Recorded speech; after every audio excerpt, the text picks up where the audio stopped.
Are you a Sacramento realtor struggling to stand out?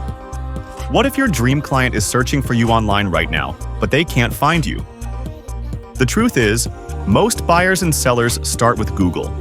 If you're not showing up, you're invisible. That's where SEO, search engine optimization, comes in. Done right, it helps you attract serious, high-value clients who are ready to move. Step 1. Fix your foundation. Your website needs to load fast, look great on a phone, and give visitors the answers they're looking for. Use Sacramento-focused keywords like homes for sale in Curtis Park or best East Sac Realtor in your headlines, page titles, and even your image descriptions. That's how Google connects you with local searches. Next, claim and optimize your Google My Business profile.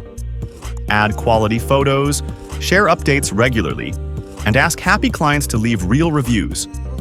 This helps you show up in the local pack, that map at the top of search results where most buyers click first. Then, create content that actually helps people. Share neighborhood guides, film short video tours, and answer common questions like how to prep a home for sale or what closing costs look like in Sacramento. When you teach and give value, people trust you before they ever pick up the phone. SEO isn't instant, but if you keep showing up, you'll build visibility that keeps paying off. More traffic, more leads, and more of the clients you actually want. Want more tips? Subscribe to MarketinGear and start turning searches into sales today.